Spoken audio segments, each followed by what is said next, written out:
Shalom Adonai a este casal abençoado, irmão Sinomar, irmã Leila, também a pastora Lorena.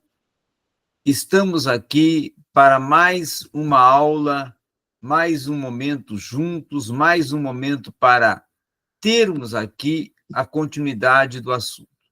Lembrando que hoje é a nossa 8ª aula e, como eu falei na aula anterior, nós estaremos nesta aula de hoje, a 8ª, na 9ª e na 10ª, não é? Na 8ª, 9ª e 10ª, desenvolvendo um conteúdo adicional a Atos dos Apóstolos, que vai de encontro a Atos, para já preparar a nossa mente e a nossa condição de conhecimento sobre o assunto, que se torna uma introdução ou para a próxima até já disciplina, prepararmos-nos, né, no aspecto de cristianismo, para compreendermos a importância de Atos e dos assuntos que podemos extrair de Atos para a história do cristianismo.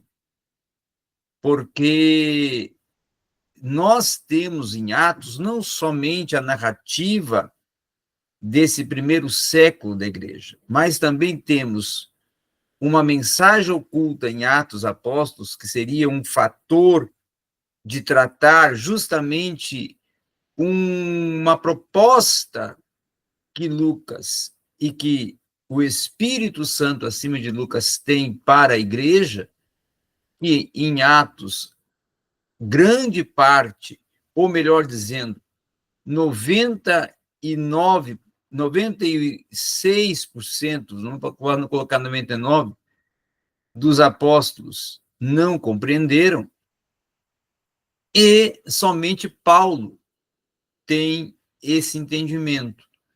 E depois desta aula de hoje, deste conteúdo sobre mensagem oculta em Atos, trabalhar ainda a questão da teologia pentecostal tão debatida hoje, e até de uma hermenêutica pentecostal oriunda desta teologia pentecostal, ou que vai produzir essa teologia pentecostal, baseada na narrativa de Lucas Atos, não é? Que seria uma narrativa por estes intérpretes de uma teologia pneumática, ou uma teologia do Espírito, certo?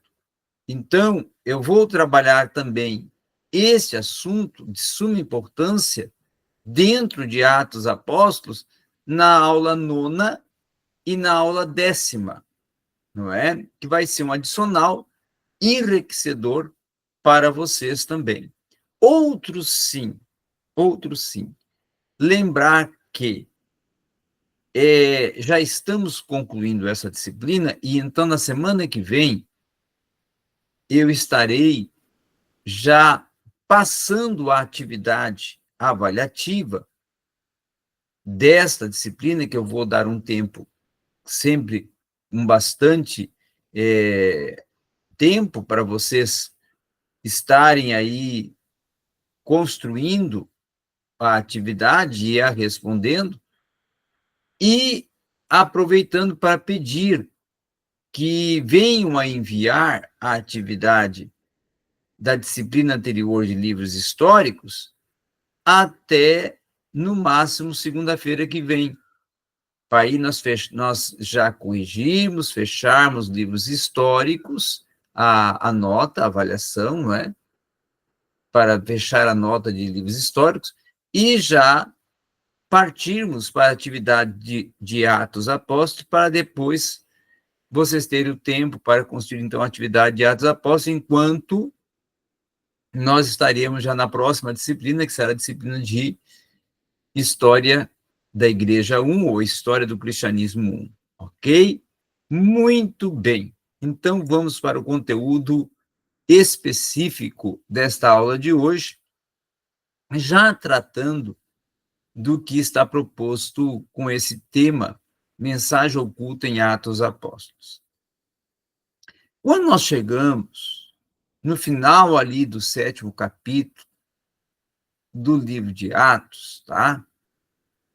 Que aí nós temos ali justamente o acontecimento ocorrido com Estevão e todo um transcurso, até podemos aqui abrir as Escrituras para lermos o último versículo de Atos Apóstolos, tá?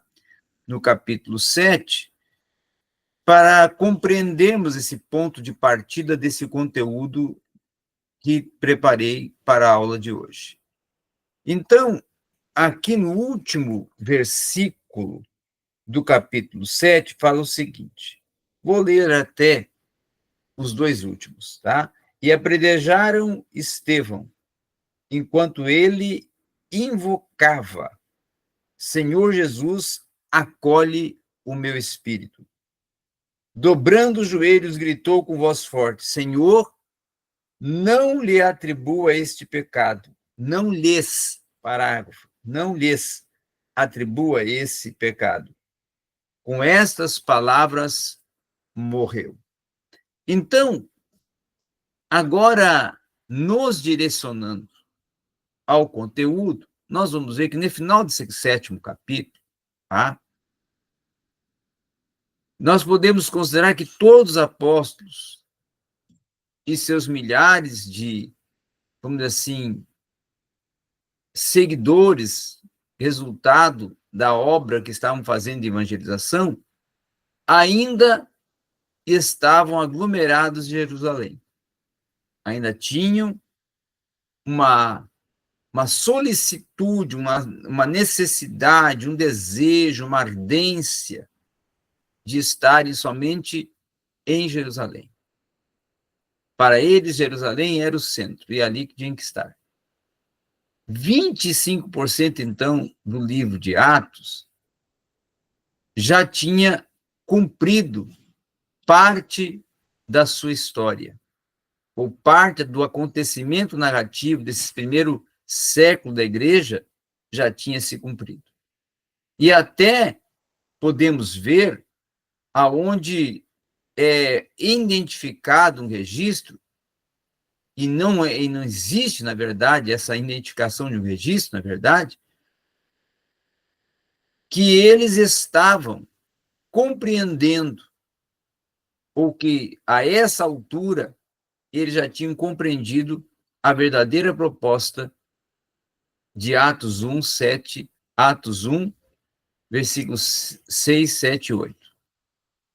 Eles sequer estavam fazendo planos para obedecer, entrarem-se, absorverem-se da ordem, certo? Que Deus estabeleceu e deu como prerrogativa, como legado, como instrução, como última orientação em vida para eles, adicionada à promessa do revestimento com o poder do Espírito. Então, ali naquela promessa, havia uma ordem, mas eles não tinham adentrado a dimensão da ordem, para até entenderem, na verdade, qual era a proposta de Deus através de Cristo, Deus encarnado, dentro do plano da salvação, que em Atos, Lucas está neste contexto, levando-nos a Gênesis, fazendo-nos voltar a Gênesis e ver que desde Gênesis os judeus ainda não tinham compreendido a sua missão. E eu falo isso porque os apóstolos eram judeus. E falo isso também porque Cristo, enquanto judeu, foi aquele que, sendo homem, cumpriu para que servisse a sua missão de exemplo e legado para que todos os judeus viessem a entender, compreender qual era a missão deles, delegada e outorgada por Deus desde lá,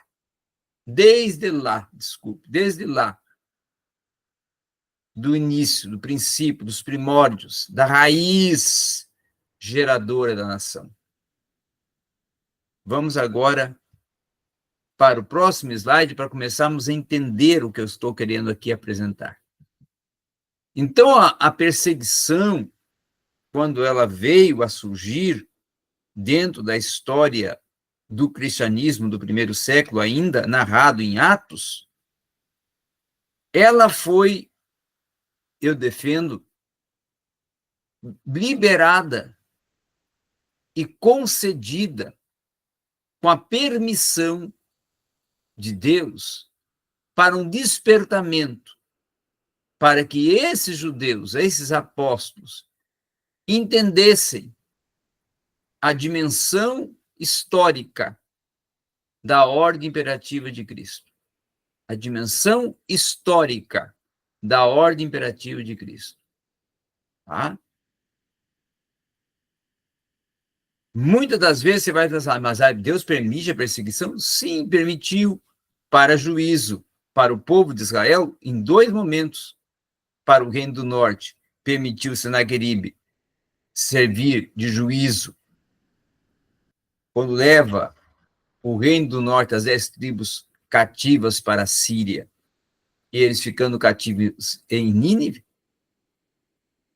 e Judá e Efraim, o reino do sul, cativos na Babilônia, através de Deus utilizando Nabucodonosor para servir de juízo para este povo de Israel, de Judá. Então, em alguns momentos da história, Deus agiu de juízo para chamar o povo a um despertamento e uma conscientização, verificarem, analisarem aonde estavam falhando para ver um conserto. E aqui também havia uma falha de entendimento, de entender, na verdade, a ordem imperativa de Cristo no seu sentido histórico. Até vou escrever aqui, nesse slide, essa complementação que surgiu agora aqui, tá? A ordem imperativa de Cristo no seu sentido histórico, tá? Histórico. Por quê? Porque temos alguns sentidos aplicativos. Temos sentido missional, temos sentido condicional e temos sentido espiritual e aí também o sentido histórico nesta ordem. Então, a dimensão dessa ordem imperativa de Cristo no seu sentido histórico, ela ia ou ela se reportava a um contexto muito maior que eles ainda não tinham compreendido. A mente deles ainda não tinha aberto para entender. Por quê? Porque a formalidade era um fator que impedia a transculturalidade. A formalidade impedia de eles compreender a verdadeira proposta da encarnação do Verbo. A formalidade impedia de eles compreender a verdadeira missão que Deus tinha com eles desde o tempo da raiz geradora do povo de Israel. Então, ao traçar a emergência da revelação especial, não é?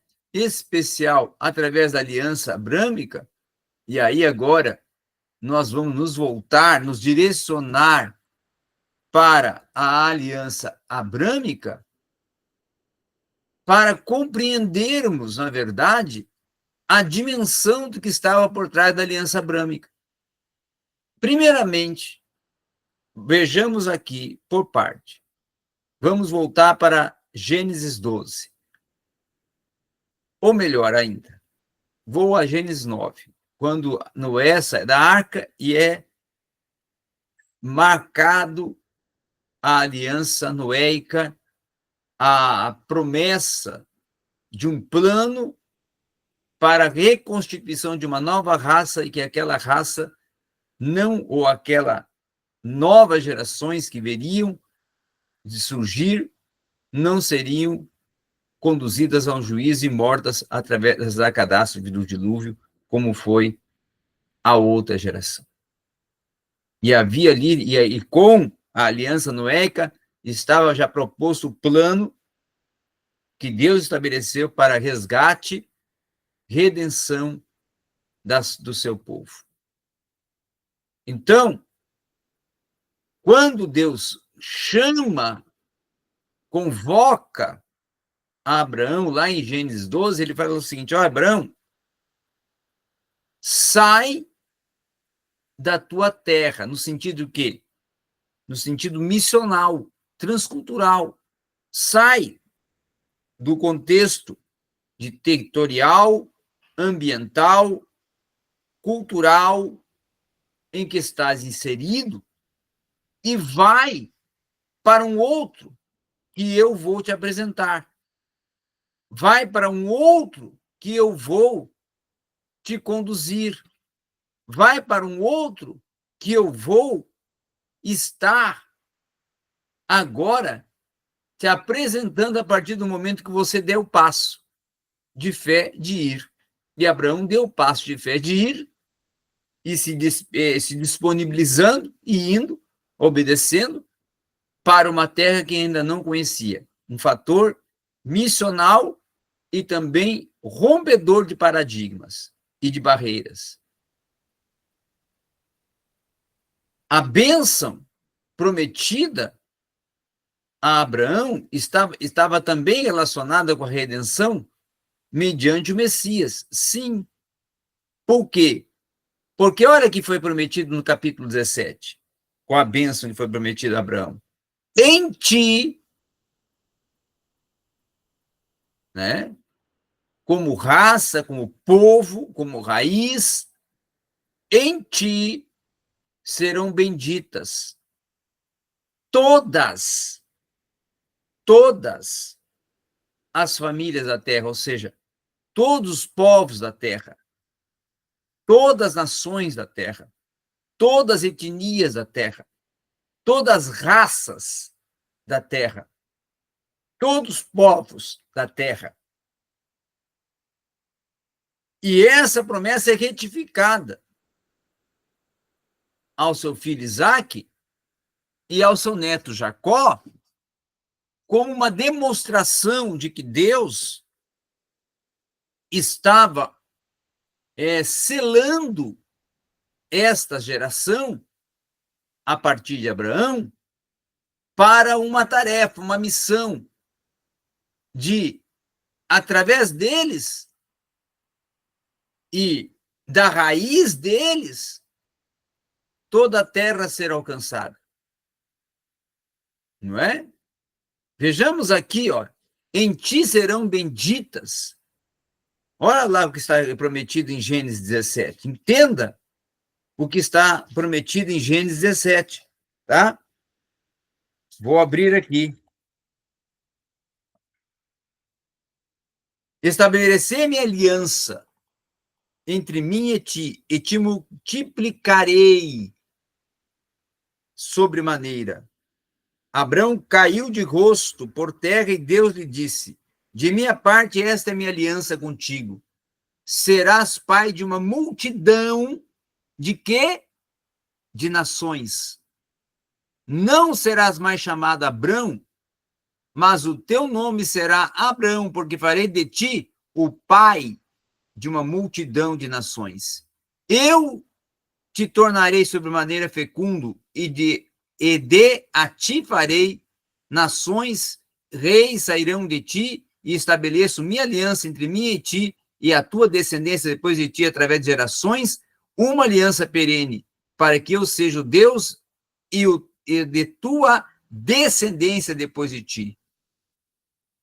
Então, aqui estava uma promessa outorgada de fator missional, de fator transcultural e de fator mundial, global, de alcance a todos os povos, independente da raça, da tribo, da língua, da etnia, da civilização, da cultura, da tradição.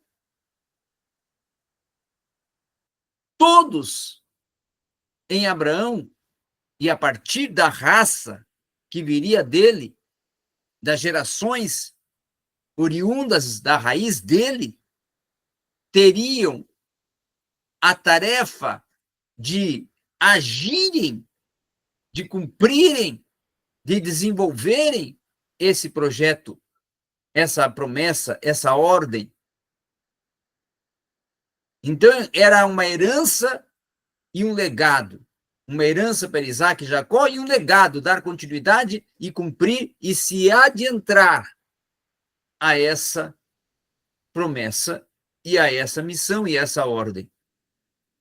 Não cada pessoa na terra, mas a aliança abrâmica servia então de uma base para a doutrina do quê? Da salvação universal. Israel seria, neste Gênesis 17, o povo que iria sair da raiz de Abraão, as gerações que viriam da raiz de Abraão, que seriam os elementos, os instrumentos, as pessoas, o exército, que seria promovedor da execução, da expansão, da revelação do nome de Deus a toda a terra. Porque ali está dito em Gênesis 17, e fareis conhecido o meu nome em toda a terra, para que façam o meu nome conhecido em toda a terra. Então, revelação de quem? De Deus a toda a terra, através de quem? Da nação de Israel. E de toda a sua descendência. E de todas as gerações em sequência. A partir da raiz. Que raiz? Abraão. Dentro do que contexto? Da aliança abrâmica. E este contexto ligado com a mensagem que estava proposta por Deus em Atos Apóstolos, através da ação e intervenção do Espírito Santo ao gerar a igreja. Gerando a igreja de Cristo, porque Cristo edificou a igreja, e Cristo era da tribo de Judá, e Cristo era, na ordem genealógica, da descendência de Abraão, não é? Da descendência também, não somente dos patriarcas, mas dos monarcas, porque era da raiz de Jessé. E também vai alcançar gentios dentro da genealogia de Abraão, e vai entrar também povos pós-exílicos, lá no final das 42 gerações que vão chegar até Jesus, na narrativa da genealogia de Mateus e na narrativa da genealogia de Lucas, que inicia-se lá no final do capítulo de Ruth.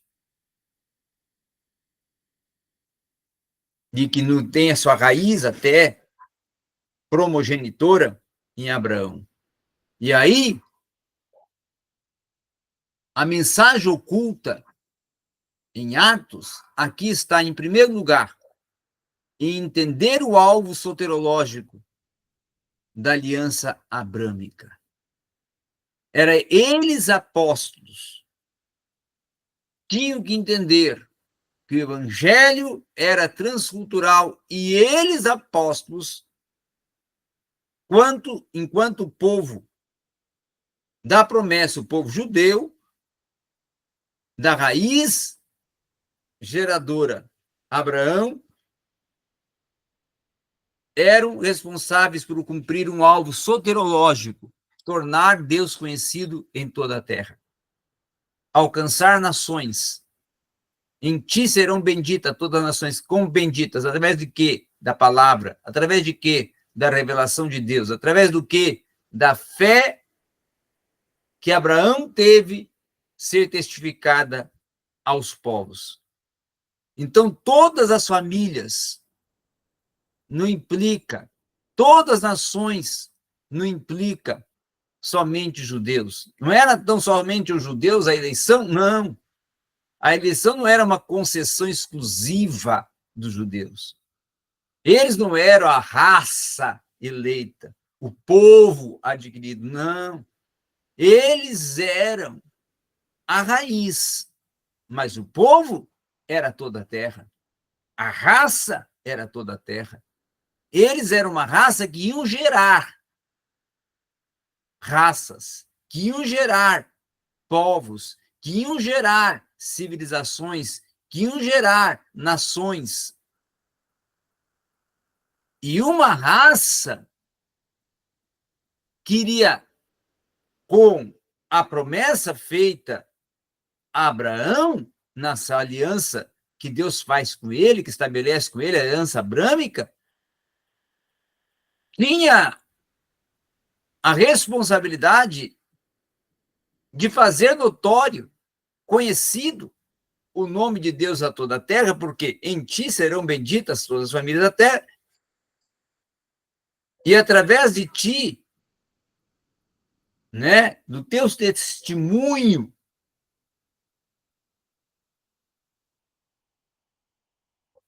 e com a responsabilidade que vocês têm, fazer então conhecido o meu nome em toda a terra. Essa era a proposta máter, central, missional, transcultural de Deus para com Abraão, de Deus para com Israel, como descendência direta de Abraão, por serem os que viriam da raiz de Abraão, enquanto Isaac gerando Jacó, e Jacó gerando as 12 tribos que geraram a nação Israel. Então, o próprio Abraão compreendeu essa tarefa e a cumpriu, em parte, mas cumpriu. Por quê? Porque ele dá testemunho da sua fé aos cananeus, que eram uma outra raça e um outro povo, e até considerado pagão. Ele dá testemunho aos filisteus, que era considerado um outro povo, uma outra raça, uma outra etnia. Ele dá testemunho aos heteus e ele dá testemunho, apesar de uma forma negativa, aos egípcios também. Apesar da resistência, da negatividade, ele vai também dar esse testemunho aos egípcios através de o contato que ele vai ter também ainda com as raízes remotas do povo egípcio. Antes, muito antes de Egito se tornar o local do cativeiro de Israel, do povo judeu, Abraão já tinha conhecido o povo egípcio, já tinha tido contato com eles e já tinha dado testemunho a eles do Deus de Israel. E o povo de Israel no Egito deu a continuidade dessa tarefa, dessa missão e desse cumprimento de anunciar, de estender-se, anunciando o que Deus fez a Abraão e que tinha para fazer com toda a terra, através do testemunho de uma fé genuína. Então, os espias também, enviados por Josué, entenderam essa missão e essa ordem, essa promessa dentro da aliança abânica e tiveram uma visão maior do que os apóstolos, por quê? Porque alcançaram Raabe, que era uma mulher prostituta, considerada pagã e, para os judeus, impura. E eles agora vão, alcançam ela, e ela é justificada e entra até, inclusive, na genealogia de Cristo. Ok? Vamos vendo aqui a dimensão. Vamos vendo aqui a dimensão. Agora partamos, então, para a tônica de Atos, que não foi compreendida. Não é? A tônica de Atos não compreendida era qual? Primeiro, vocês são judeus e têm a responsabilidade de assumirem o teor missional da promessa feita a Abraão. Vocês são povo de Israel, o povo raiz de Abraão, e têm a obrigatoriedade de assumir o teor missional da promessa feita a Abraão. Segundo, em Abraão, então, Deus estava levando uma raça e um povo para fazer o nome dele conhecido em toda a terra. Em Abraão, Deus estava comissionando uma raça, despertando uma raça, um povo, para se tornar um povo missionário, para se tornar um povo com uma responsabilidade, cumprir a tarefa de fazer o nome de Deus conhecido em toda a terra. Paulo compreendeu. Os outros ficaram retidos à tradição. Não, nós temos a lei, pela lei não podemos ir e alcançar por causa dessas questões. Eles são incircuncisos, nós somos circuncisos. Eles são impuros, nós somos puros. Eles se alimentam de animais que não são puros de acordo com o que está proposto na lei, são animais contaminados, considerados impuros, rastejantes, ruminantes.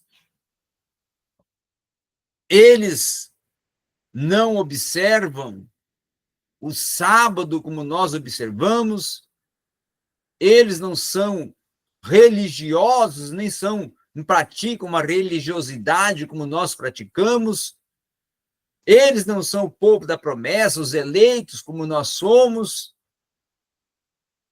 eles são pagãos e nós somos o povo da promessa. Então havia uma série, não é, de resistências, né? Uma série de resistências, uma série de questões que eram totalmente legalistas, presas à tradição, e a tradição impede o cumprimento da missão transcultural.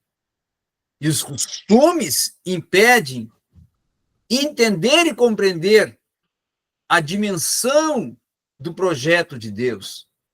E a tradição impede de se cumprir a proposta salvífica de alcançar povos, tribos, raças, etnias, nações.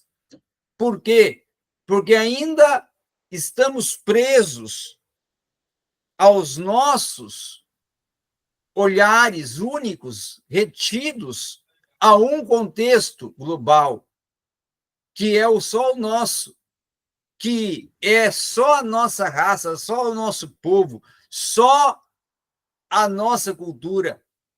E temos dificuldades para respeitar, compreender que existem culturas, existem povos com culturas distintas, com costumes distintos, com hábitos distintos, e com até a multiplicidade, o pluralismo de religiões e fés, crenças, e nós temos que romper essas barreiras e tradições para cumprir o que está no sentido dimensional e histórico proposto como tônica, como ênfase central de Atos Apóstolos, que ainda até hoje, grande parte das igrejas não compreenderam. Não é só os apóstolos. Grande parte da igreja até hoje não compreendeu. E aí, eu ainda vou fechar com a mensagem oculta de Atos, que é, então, primeiro, romper tradições, quebrar esses paradigmas existenciais, culturais, raciais, linguísticos, não é? Ter uma visão humanitária, olhar a humanidade com um olhar de misericórdia. A igreja tem a responsabilidade, e quando eu falo igreja, eu falo o corpo de Cristo de uma forma geral, tem a responsabilidade de mudar a consciência de uma geração, de uma nação e de um povo, a nível mundial, nações, povos, a nível mundial, que carecem, que clamam pelo verdadeiro conhecimento de Deus. E por clamarem e carecerem do conhecimento de Deus, que até hoje estão indo para o extremismo da loucura de quererem ultrapassar a lei de Deus até no contexto família, no contexto sociedade e no contexto biológico da própria ciência, do próprio ser. Como nós vemos hoje, já está sendo gerado, proposto de uma forma absurda, insana, doida, bebês robô, não é? E aí são tratados como de até gestação, parto, alimentação, para quê? Para um robô, para bebês robote, não é? Bonecos ali. Isso é insanidade. Por quê? Falta do conhecimento do projeto, do querer e do verdadeiro Deus em toda a sua dimensão histórica, em toda a sua dimensão da revelação bíblica, histórica, missional e tridimensional. Por que tridimensional? Porque é revelação divina, revelação científica, porque Deus é que fez a ciência existir, e a ciência nasce em Deus a partir do conhecimento que Deus concedeu ao homem, e ele é o gerador da vida, e ele é o gerador da humanidade, e ele é o que a humanidade tem que reconhecer como o único capaz de conceder a vida, e esta a partir da união de um homem e uma mulher e do gerar, através deles, filhos. E outras questões que a humanidade está se perdendo e está desconhecendo e indo para o extremo por falta do conhecimento da integralidade da mensagem de Deus e do projeto de Deus. Então, é preciso ter uma visão humanitária. É preciso aprender a amar em toda a dimensão do amor, em toda a extensão do amor, em toda a integralidade do amor, e perdoar. tá? E perdoar, aprender a dar e estender a mão e conceder o perdão. Aprender a conceder o perdão. Aprender a importância para quem é discípulo do que perdoou a humanidade de perdoar, porque se estamos dando continuidade ao legado de Cristo e pertencemos a ele enquanto seus seguidores, por que não perdoamos? Por que somos resistentes a perdoar? Por que condenamos, julgamos, mas não absolvemos e nem justificamos? E nem, muito menos, sabemos o que é perdoar. Então, a mensagem oculta de Atos é evangelho além culturas, evangelho além barreiras, evangelho além conceitos e preconceitos, evangelho além questões criadas por nós de querer criar meios ou subterfúgios para não cumprir ou não ir e não desenvolver a abrangência da dimensão histórica da ordem soterológica de Deus. Ide, fazei meu nome conhecido, meu nome revelado. Então, Israel não compreendeu, apóstolos judeus não compreenderam, e nós, gentios, estamos compreendendo em parte, parcialmente, porque nem todos também ainda compreenderam. Enquanto igreja, não compreenderam a missão da igreja. Enquanto igreja, não compreenderam a missão da igreja, repetindo 2 vezes. Não compreenderam e não entenderam o que Deus está falando em Atos. Qual é a verdadeira proposta, a mensagem oculta que está ali nas entrelinhas de Atos dos Apóstolos. Desde lá da raiz de Abraão. E é por isso que, então, na genealogia de Cristo está também Abraão, mas também está gentios, e também está monarquia, e também está escravos, e também está livres, e também está o povo remanescente lá do pós-exílio. 42 gerações. Gerações e gerações. Até hoje, sem compreender a dimensão do evangelho transcultural e da ordem otorgada por Deus desde Gênesis, capítulo 17, que vai de encontro a Atos e se torna a mensagem oculta de Atos incompreendida por todos que até hoje leem e estudam Atos, mas não ainda se despertaram para viver o que foi proposto em Atos, por não compreenderem ou não aceitarem. Eu acho melhor não aceitarem. Resistirem, criarem preconceitos. Como Pedro, como muitos deles, como, a melhor dizendo, como os 12, não é? Tiveram suas resistências. Mas Paulo quebrou o paradigma. Paulo quebrou a barreira. Paulo encontrou o verdadeiro sentido de Atos e o fez cumprir em sua vida. Mas cadê os Paulos da atualidade? Cadê os judeus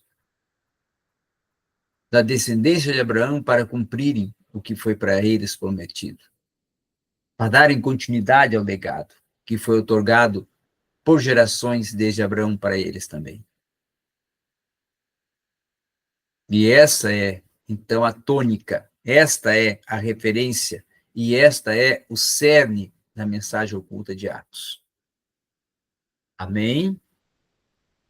Uma palavra hoje, uma aula hoje, um conteúdo hoje duro, mas a realidade do que vem a ser Atos dos Apóstolos e do que veio a ser até os primeiros 100 anos da história da igreja, registrados em Atos, parte deles, ou 80%, e que não foi compreendido a dimensão histórica total, no seu próprio histórico desde lá da raiz Abraão. O proto-histórico do Evangelho, não é? O proto-histórico da salvação. Amém? Vamos então encerrar a aula com uma oração. Bondoso e eterno Pai, somos gratos a Deus pela vida do irmão Sinomar, da irmã Leila, da pastora Lorena e de todos vós. Somos gratos a Deus porque Tu estás conosco e tem aberto as nossas visões e te pedimos que nos dê cada vez mais entendimento do Teu querer e que nos introduza cada vez mais na Tua proposta e na Tua missão, rompendo os paradigmas e quebrando os conceitos e preconceitos. Sê conosco em toda a nossa trajetória. Resgata as nações. Faz o teu nome conhecido entre a terra, despertando a tua igreja para essa tarefa. Em todos os cantões e cantos e partes da terra, venham compreender a verdadeira missão da igreja. É no nome do teu Filho Jesus que nós te pedimos, te pedindo a tua bênção sobre a minha família e sobre toda a minha descendência, em nome de Jesus. Amém. Está encerrada a aula e até a próxima segunda. Qualquer pergunta, envie no meu privado.